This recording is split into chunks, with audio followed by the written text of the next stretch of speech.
You're listening to the Getting Smart podcast.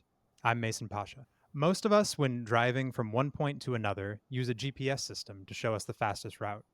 But using a GPS isn't a perfect metaphor for navigating career life, because using a GPS requires that we know in advance the exact location of our destination. In our career life, we don't know exactly what our destination will be.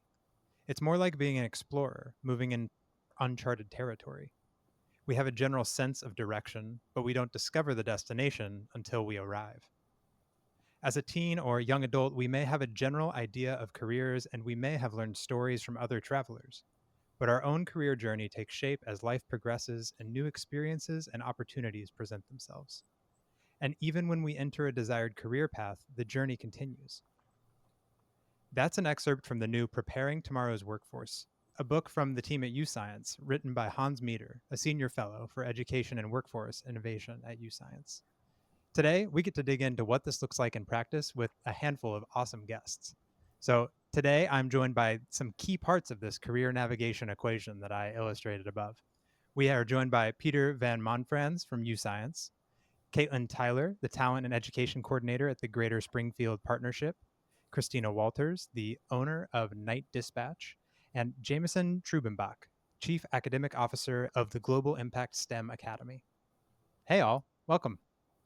I think we're setting a record today. 4 guests live in person might be our all-time high. So thanks for joining us and all the tech that goes along with that. Thanks for having us on, Mason.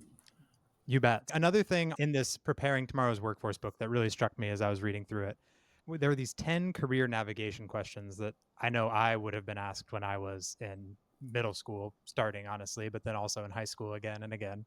And the first one is, it really asks students to learn and think about their why. So I'm going to ask all of you right now, what is your why? And roughly when do you think you first began to encounter having an answer to that question, or the question, whichever is more interesting?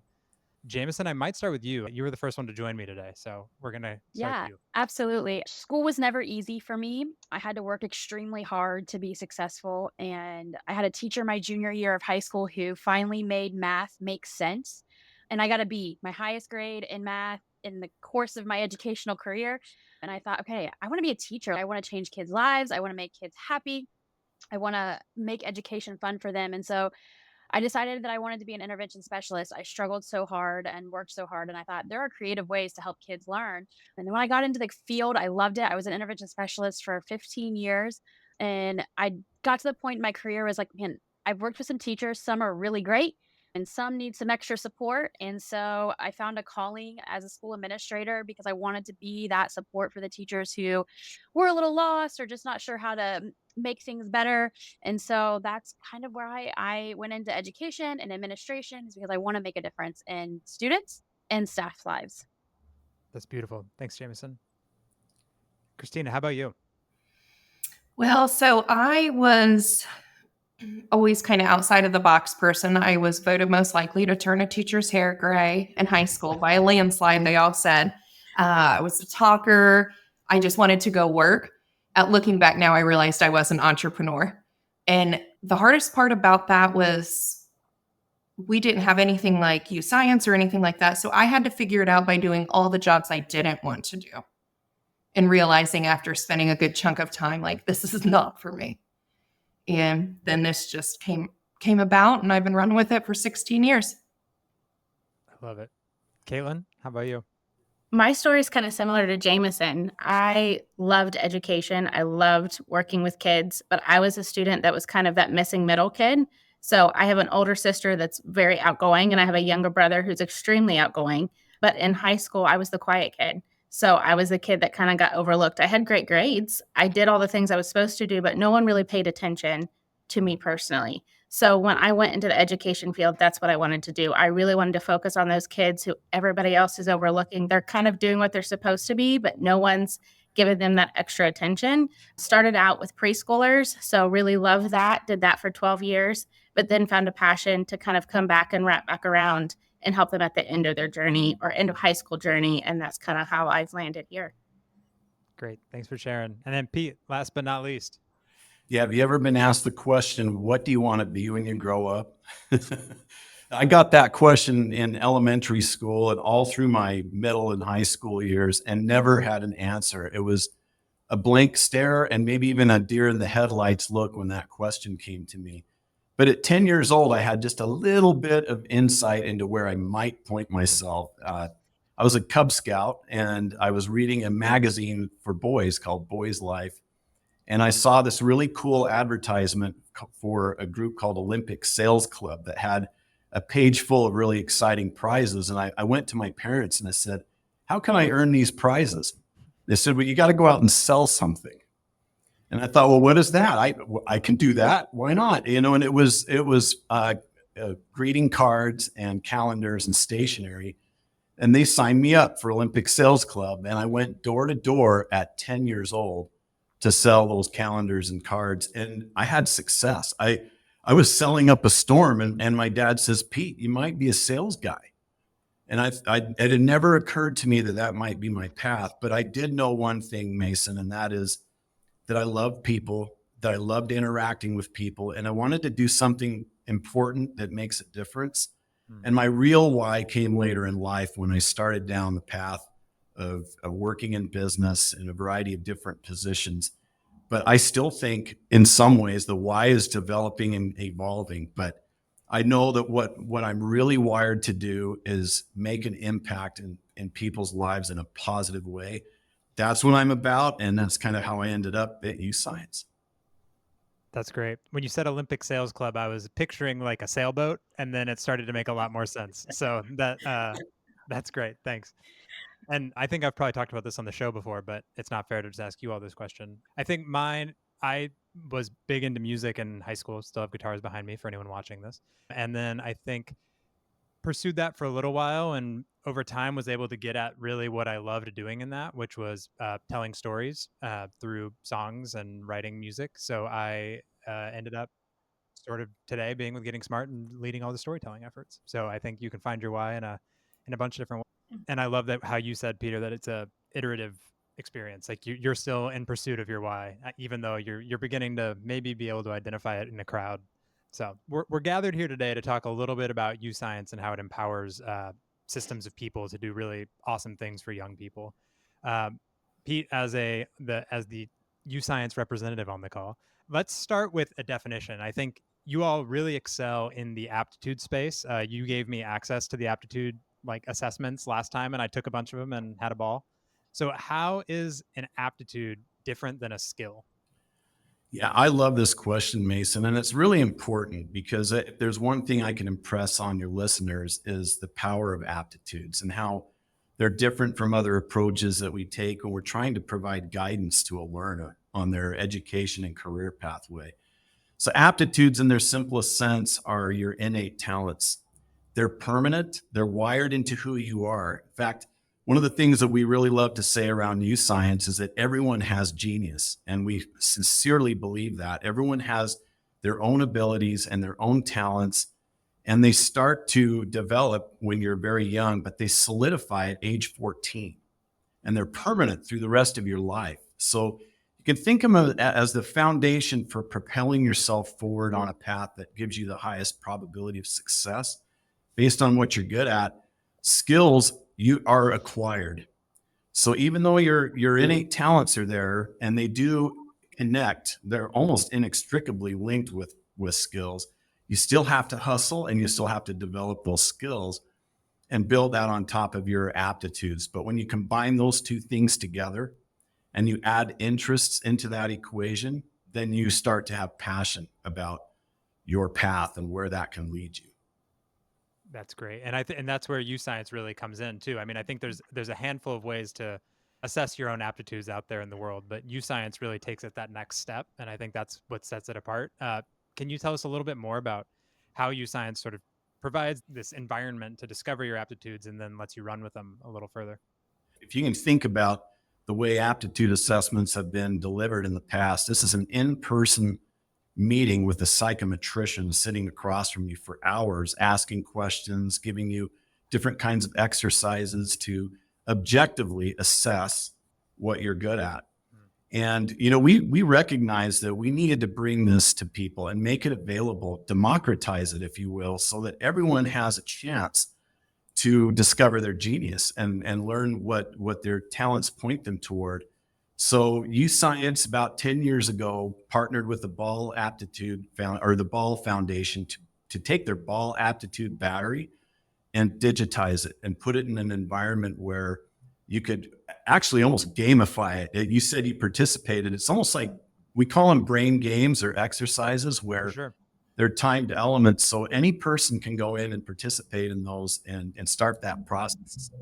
We make that available through our platform called BrightPath to any student of any age, adults interested in learning about their aptitudes. That's great. And then at some point in this process, you've really started to support employers on the other side of this equation too, right? So you're beginning to kind of pull people together. Talk a little bit about what that looks like. Yeah, that's such an important point, Mason, because when you look at an education and career planning solution, often there's a couple things. Number one, they're interest-based. And if you think about it, you know, it's like you're being asked questions about yourself and you're giving your answers. And it's almost like walking up to a mirror, an interest inventory, whereas aptitudes are like opening a door. That's a big difference between the two. But we recognize that, you know, that we can't just help someone start their journey. We have to have a destination point, to your point about GPS earlier. And a lot of career assessments and a lot of other programs, they will get you to some ideas about generalized careers you could consider, but they stop there. Or they just focus on getting you into a post-secondary education environment and they stop there. And we realized at YouScience that really what we need to be doing is connecting individuals in an individualized way to their best fit career opportunities and then start the engagement process with employers. So one of our biggest differentiators is we have a solution called Career Connections in our platform where employers come in and they present themselves to students. We have company overview pages where they can put multimedia content, other information to tell their story. As one of my good friends, Aaron Stark, CEO of 47G, puts it, marketing themselves to students. He sees the need for industry to do a better job of that, to excite students, to increase interest in careers, but engage with students younger so that they begin to see the possibilities of not just what they can do for a living, but who they can do it with. And try to do that in a localized way so we can keep local talent local and enable employers who have ongoing hiring needs to engage earlier and build sustainable talent pipelines. So that is a unique aspect of what we do. We bring employers into the equation and we start that process of engagement, exposure, and ultimately a handshake between the two parties. That's awesome. We're about to get into one of those specific stories here in a second. Help our listeners understand the scope of YouScience. Like, how many students are we talking are using this platform? Yeah, well, currently we have over 2.5 million students who have completed aptitude assessments. And you can quadruple that number of students engaging in the platform who are taking proctored certification exams. So we do sponsor over 200 industry recognized certifications in our platform. And students are engaging with that so they can have skills validation and certification as they graduate to start them on that path. We have over 7,000 schools across the country that are working with YouScience right now. That includes some post-secondary schools and a large number of K through 12 schools and districts all over the country. So, and then we have over 16,000 employers in our platform. And of course, we want to see that number grow every single day. I'll just add something. I've had the pleasure of talking with you once before, and in that conversation, you made it additionally clear. You highlighted it by saying K-12 here, but you start early. You start with interest inventories, and I believe 6th grade. That becomes like an annual process, and then really kick off in middle school with the rest of this. So I just want to reemphasize how important it is to start this conversation early. Yeah, definitely. Definitely. And employers are recognizing that the current approach isn't yielding the results they need. And so they've got to start being more intentional with the younger emerging talent. Totally. Kaitlyn, tell us a little bit about how you're involved in this in the Greater Springfield Partnership and just if what Pete was saying is true, like if this is something that employers are seeing a need for and how you all are helping uh, match that demand. Absolutely. So we became involved with YouScience a little over 3 years ago, and we have run with it ever since. So it's something that actually we pay for all of our schools to use. So all of the schools in Clark County, and that is including our Springfield City schools, use this platform. For the first time last year, every school was on board in both high school and middle school to use it, and it's game changing. Our employers, for the first time, are becoming engaged with this. It is something that was part of our capital campaign for our CIC. So our Community Improvement Corporation, we wrapped that into what we were doing and they bought it in. So we have tons of employers who are getting ready to onboard with YouScience for the employer aspect of it. So that, like Pete said, we could kind of engage the two worlds. It's just the next step in the process. We've been engaging with employers for a while. They come into our schools, they meet our students. Our students go to site visits with our employers. We have a great group here in Springfield. But YouScience just adds that extra step for our employers to really engage and kind of merge the two worlds, but really start working on workforce. We noticed that 56% of our workforce in Clark County leaves Clark County every day to work outside our community. So this is a game-changing tool for us, for our employers to really market to our students what's here and how they can understand on how to get involved and really stay in Springfield and make Springfield better. That's wonderful. And so are you all doing the work of trying to kind of vet workforce needs from your community through partnerships, local businesses, and helping to proliferate that to the school districts? So, yeah, us and our partners do work a lot in workforce. I am kind of the liaison between the schools and our employers. So we do a lot of like job and job readiness task force. We do BRNE calls, HITS calls, all of those things to make sure that not only our business community has what they need, but our education system has what they need. And then we can use that to talk to the two. So it's we have a great group here at the Greater Springfield Partnership. And then outside of just us, we have other partners in our community that we're really working to make sure our workforce needs are getting met. That's really great. I'm sure this will come up somewhere in this next story, but Kaitlyn, do you all play a role at all in sort of both preparing readiness at the level of the employer and the schools for the merging of those two worlds? We absolutely do. So there's lots of things coming hopefully soon. We're working on possibly an educator workforce academy to help our teachers understand business, but business also understand education. Again, merging those two worlds and having a better understanding of what our community needs. But we even run an internship program right now with our high school students. So again, merging those two worlds, helping them understand, here's getting your foot in the door, even if it's an experience that you're like, hey, this is not what I want to do for the rest of my life.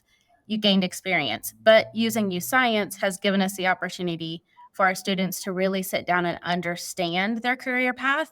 And so hopefully we're making those matches with employers that are more intentional instead of just going off their interest and saying, yeah, I think I want to be a dentist, and then realizing you hate teeth. Well, probably not going to work out so well for you. But with using YouScience, they're able to look back at their aptitude, their interests, look at those together and then make a better informed decision. I was at the dentist this morning and I can confirm that I hate teeth. So I Me think too. that's great. So one more question on that. This maybe falls somewhere between you and Peter, but what does that information actually look like? So a student has taken on this experience, they have these aptitudes or they express these interests, and they come back and they're like, oh, I tried this thing, I'm not actually that interested in it anymore. Like how does that get indicated for future use, or what does that look like? We really get that one-on-one experience. And that is something moving forward that we are working on, is getting YouScience navigators to all of our schools. So our students at 8th grade, 10th grade, and 12th grade have one-on-one FaceTime with an adult to really look at these results.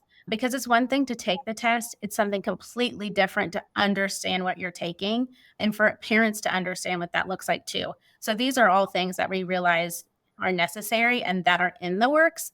But YouScience does a great job with some of the reports that students can really look at individually. Teachers can look at holistically and say, okay, this whole class, this is what the top interest aptitude is for the class. So how do we do that? But then individually with students, okay, this is where you're at. This is what you were thinking before you took this test. Let's look at this together and understand your aptitude. What's your talent? What skills do you need? What classes do you need to take to make this a reality and make sure that you're on the right path moving forward? So I guess to build on that, beyond the aptitude test, say a student has an internship and comes back to debrief and Sure. is like, that actually is not the career that I'm interested in pursuing. Does that just change some answers in the interest inventory? And second question, is that internship like verified by you all in any way? And what does that look like? So I'm actually in charge of our internship program. So this is year number 3 for me on running it. It's very, very exciting. But I sit down with every student. So they go through an application process. They come to a training day and they get full training from our local employers on many different things. And then they sit down with me and pick up to 3 employers that they want to interview with. So in that interview process, again, we're using YouScience. We're making sure we're matching correctly. I check in with them frequently. Not only do I go check on them on their site, but I also send them emails. There's also surveys. Like they're not left, thankfully, to their own devices on this. We're really communicating with them, but I'm also communicating with the employer. How's it going? What needs to change? All of those questions. And then at the end, we have a wrap up again. And I talk to them about, okay, what do you think? Is this something that you think, yeah, I want to continue with this? A lot of these students are juniors. We get a few sophomores and a few seniors, but mainly it's that junior class that really takes a hold of this program and really runs with it. And we talk about it. And if it's something that you're like, hey, I decided I do not want to do this for the rest of my life, we go back to those results. We talk about it and we, come up with a different plan. Hey, you're at our career tech center. You did this internship with us and you don't want to do this. Okay, how do we pivot now to not only get rid of everything, because that's not what you want to do as a learning experience, but how do you build upon that learning experience to maybe take a little bit of a different turn and make sure you're headed in the right direction? Yeah, that's so important. Christina, you were sort of summoned as being one of the workforce people that come in and help come in for the training day. It sounds like you maybe were a partner already with the Greater Springfield Partnership group, and then they got YouScience, and then you all were sort of a part of this. But walk me through a little bit about the origin story and what it looks like to be at training day. So I connected with the Springfield Partnership because of internships. Okay. Yeah, so it was, and I think it was right at the start of the Magnify program. So I wasn't super familiar with it, thought it was neat, but everybody always has a new toy, right? So the best new thing. And so it's like, okay, great. Well, I have a history in nonprofit as well. So we would always have tons of volunteers. We did soft skills in the school. So I was kind of familiar on both sides of things that work. And I will say the Magnify program has been the best students I've ever had. And I was leery about high school kids. But out of all of the college students, all of the adults that we've even had through other programs, the high school kids are crazy impressive. And let me tell you what I mean by this. So we were small business building. Now we're trying to build into a corporation. So there was, a lot of foundations, but then we were breaking out into departments. So we were taking students from all different types of career paths because there were certain, different things. If they wanted sales, we have that. We have customer service. We have analytics. There were so many different things. So the first year, I decided we needed to do an auditing department. We track a lot of freight, and our competitors were the only ones in the US that does what we do. Our competitors are overseas. So our competition and our marketing is quality because we will never compete on price, ever. So as we grew bigger, I realized I needed a department to run this, and we didn't know what to do. So we were like, okay, let's bring in 4 interns and create this. And we did. And that has grown into full-time positions. So second year, we had some come back, expanded different things. We also had a student from the Magnify program that decided to return as a college student. So we brought him in. He did some analytics for us. And I'm not exaggerating one bit. We were able to start invoicing one of our clients $15,000 more a month because he could pull all the data that showed it. And it wasn't even hey, we'll get back with you. It was, here's what we're doing based on this data. And they said, okay, add 4 more people. So I've never had that with even a staff member yet, So it was highly impressive with the students. And so, yeah, like this year we've had 3 of them that stayed long-term. They're still with us.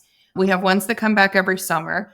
We'll bring on probably 4 or 5 this year. Some will learn some of the dispatching, people that want to go in logistics, or we also like to get diesel mechanics. Believe it or not, there's quite a few around here that want to do that. So this lets them understand the breakdown side of it in a customer service realm that they probably wouldn't get any other place. And we're going to create a sales department and things like that. And we're going to utilize these students to do some of that. So That's excited to see exciting. what happens. Yeah. Talk about real world learning. That's great. Hey, I'm curious, is there a career academy for logistics and like supply chain type things, or is this, are you kind of replacing that with this amazing opportunity and to actually be in the work?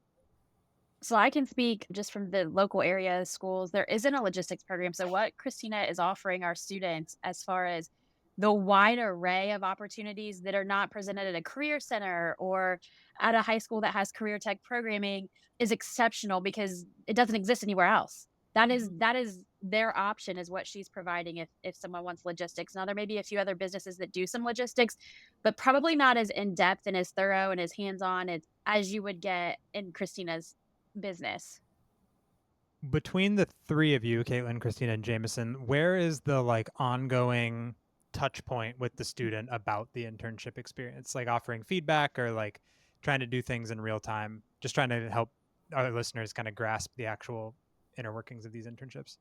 So our students, our seniors have to do 250 hours of a capstone experience, which is an internship or job placement or research. Just depends on the kiddo and what they want to do and what their YouScience results and their interests and really push them towards. And so for our students in capstone, their follow up and communication is they have advisors, two of them.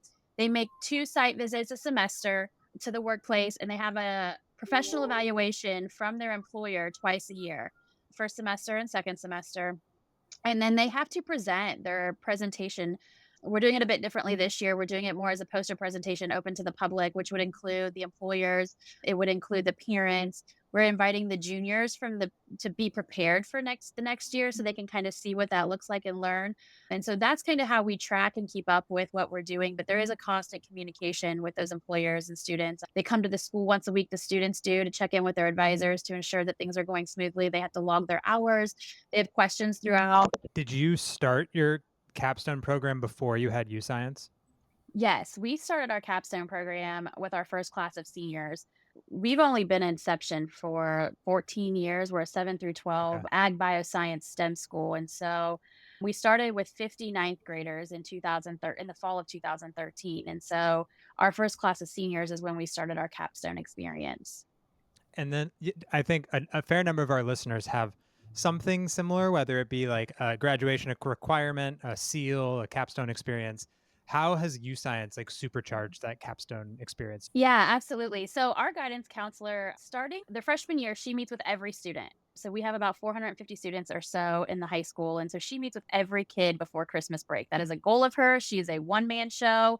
So she meets with every kid. And so she looks at what their 8th grade results were with them and really talks through those and what are they kind of seeing themselves doing so that she can help lead them into clubs and organizations, after school activities that might kind of follow in those tracks. And then every year on that continues. And then their junior year, first semester, they go through and do the second half of the YouScience survey. And so they go over those results in advisory.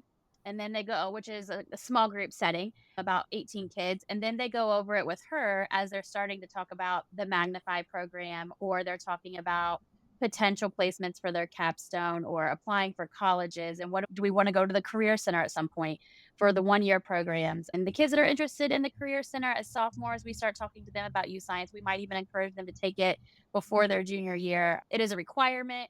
It is something that we expect every kid to do, and the hounding from me until it's done is excessive because it's important, and I think it's valued so much in our community. We have parents now that are starting to ask, hey, when are you giving that assessment? So now I've sent out reminds that are telling parents, hey, this is when they're going to take this. And so the word is on the street that it exists in our community. And so it's important that we are doing it just and meeting with kids and encouraging them to review those results regularly.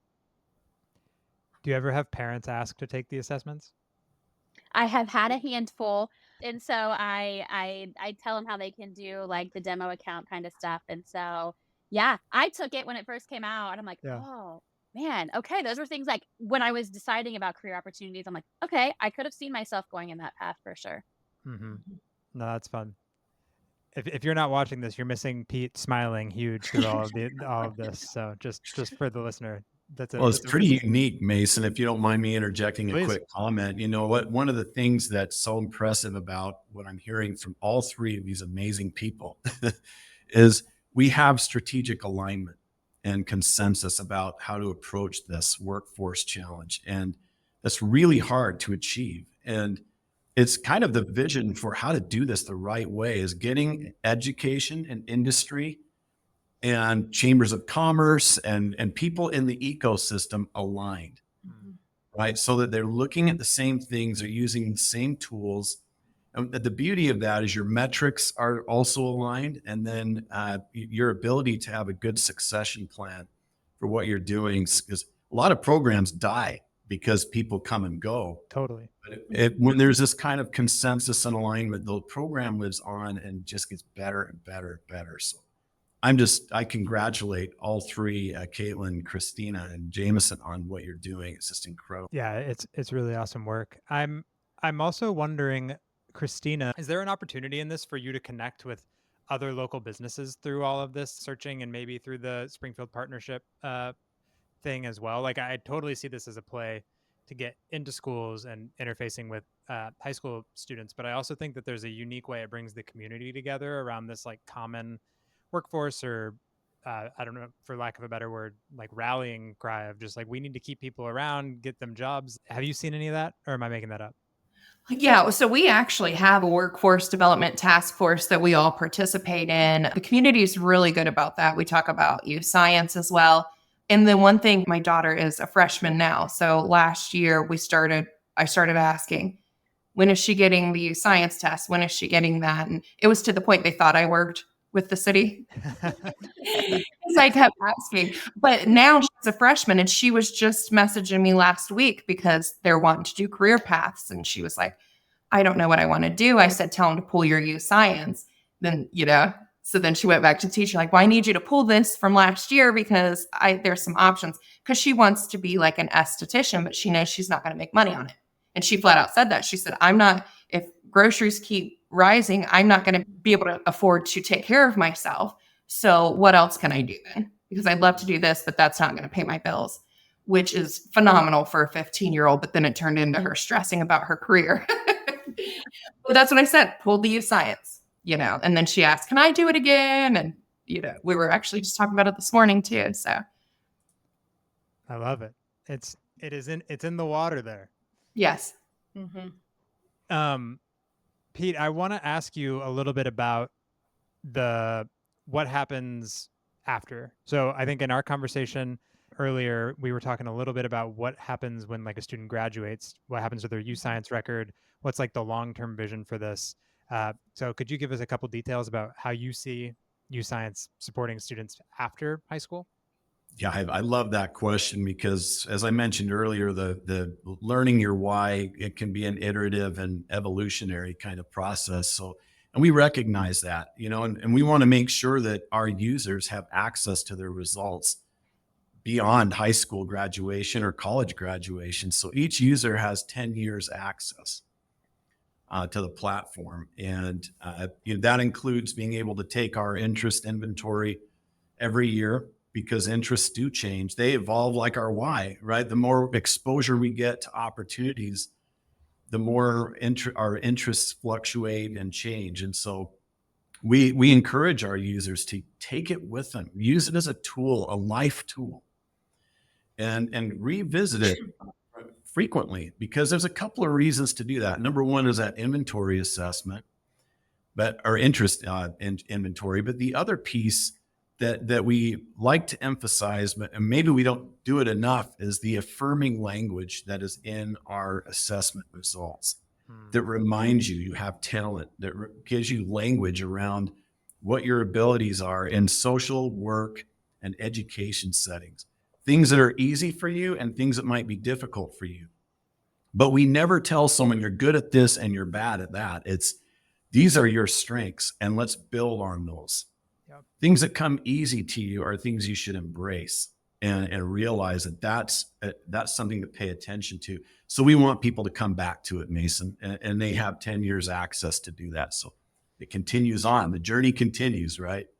It totally does. We've been doing a lot of research in the last year or so on credentialing wallets, LER, like learner employment records, all that kind of stuff. Do you all view YouScience as a valuable tool in that conversation as well? Or do you really think about it through the lens of awareness and putting some of those first stepping stones in place? The environment that we're working in and the workforce is shifting towards skills-based hiring in a lot of ways. A lot of companies are realizing we just need you to be able to do the job, and we need people who are competent and capable.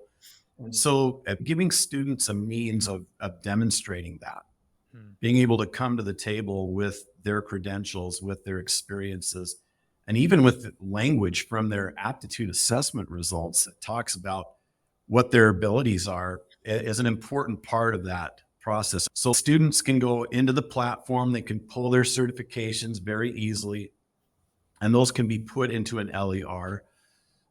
That's one approach. Other things, of course, their assessment results. They have a 4-year plan that they work on in the platform as well. That includes a resume builder, which is obviously a very important part of that. I see a day coming up where, in that we are an iterative company that is investing in ongoing improvement and ongoing development. I see a day where we build something that ports either directly into an LER or creates one, like a skills wallet or a credential wallet, right in the platform. So a student can say, let me show you how good I am. They can come to, Christina and say, I want an internship with you, and let me show you why you should consider me over other applicants. Two things I want to just kind of share that I heard that maybe weren't iterated, but they're more implied. One thing that I think is really unique about this, and just the structure that the three of you and Pete kind of outlined, is that there's so many amazing opportunities for mentorship along the way in this kind of process, between having advisory at the school level, having the ongoing conversations at the Greater Springfield Partnership, and then going all the way up into Christina's company and being able to talk with people all the time. There's just so many ways to meet people that will know people and really build that social capital pool, regardless of whether or not logistics is this kid's future. So I think that that's just kind of implied in such a huge asset in this real world learning space.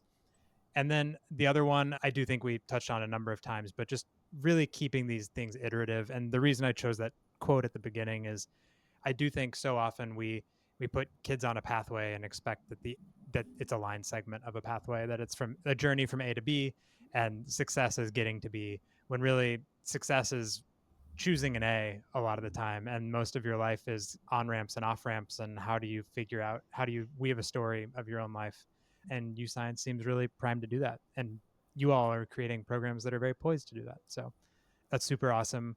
If you use the language and you talk about YouScience correctly, students are given terminology based on the results to write the most effective cover letter and resume that will make them beyond sellable to an employer. I think that's the piece for me. I mean, sure, the results are great and they take those results, but to be able to write a cover letter and a resume that makes them sellable, more so than those around them, is what is important and I value significantly, is because all too often you tell a kid to write a cover letter and a resume and they're like, with what? And the what is, you're using that terminology that you're given from your results that makes you so sellable. And business and industry love it. My brother actually hosts a couple of our interns every so often at a Greater Ohio Eye Surgeons in Springfield, and he talks about the language that is used in their resumes and cover letters. And he's like, is that like generic? Are you formulating that? I'm like, no, that is that student specific language. I mean, that is their language, and that is who this kid is as a person, as a learner, as an employee.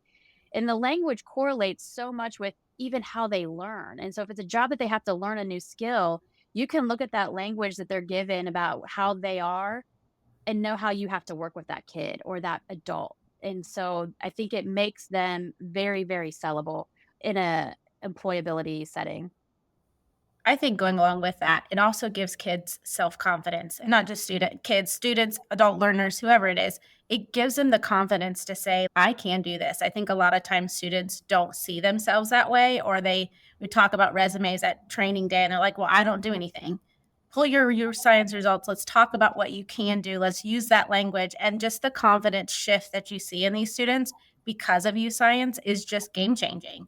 And they can go to an employer, they can go to a community member, and they can go to a career fair and have that confidence because they know what they're talking about and they have the language to use it. Awesome.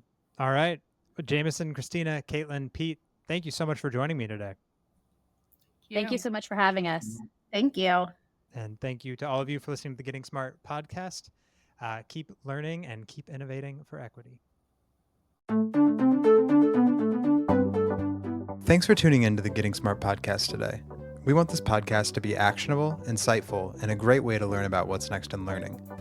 In order to stay on the cutting edge, we need people in the field to tell us what they're hearing, what they're wanting, and what they're needing to learn more about.